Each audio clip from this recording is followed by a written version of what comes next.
बिस्मिल्लाहिर्रहमानिर्रहीम। अस्सलाम वालेकुम। हज़रत मोहम्मद सल्लल्लाहु अलैहि वसल्लम ने फरमाया कि बनी इसराइल के 3 अफराद एक दफ़ा इकट्ठे सफ़र पर जा रहे थे कि रास्ते में बादल छा गए और बारिश बरसने लगी। बारिश से बचने के लिए वो सामने ही करीब गार में चले गए। अचानक पहाड़ से एक पत्थर गिरा और गार के दहाने पर आ गिरा, जिससे गार का दरवाज़ा बंद हो गया और दिन रात की तरह तारीक हो गया। अब खुदा के अलावा इनका कोई मददगार ना रहा। उनमें से एक ने कहा, हम इस मुसीबत से बचने के लिए सिर्फ़ एक आमाल को वसीला बनाकर अल्लाह ताला से दुआ करें ताकि सिर्फ़ हमें निजात मिल जाए। तीनों शख्स ने इस बात पर इत्तेफाक किया। उनमें से एक शख्स ने कहा, परवरदिगार तू बेहतर जानता है, मेरे चचा की एक बेटी है जो बहुत ही खूबसूरत है। मैं उस पर दिलो जान से आशिक था, यहाँ तक कि एक मौका पर मैंने उसको पकड़ लिया ताकि दिल की हसरत पूरी करूं। उस वक्त मेरे चचा की बेटी ने कहा, खुदा से डरो और मेरे पर्दे इफ़्फ़त को दागदार ना करो।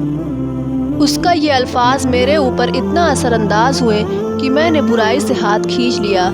अगर मैंने ये काम इखलास और तेरी रज़ा के लिए किया होता, हमें इस हालात से निजात हासिल कर। अचानक उन्होंने देखा कि गार से थोड़ा सा पत्थर हट गया और गार में रोशनी आने लगी। उनमें से दूसरे शख्स ने कहा, परवरदिगार तू जानता है कि मेरे बूढ़े वालिदैन हैं जिनकी कमरों में खम पड़ चुके हैं। एक रात मैं उनके पास खाना लेकर गया तो देखा मेरे वालिदैन सो रहे हैं। पूरी रात मैं खाना लेकर उनके सिरहाने पर खड़ा रहा, लेकिन मैंने उन्हें नींद से बेदार नहीं किया ताकि उन्हें कोई तकलीफ़ ना हो। परवरदिगार अगर ये काम खालिस तेरी रज़ा के लिए किया है तो हम पर एक एहसान फरमा, इस बंद दरवाज़े को खोल दे। जैसे ही उसकी ये गुफ्तगू ख़त्म हुई, पत्थर थोड़ा सा मज़ीद सरक गया। अब ज़्यादा रोशनी आने लगी।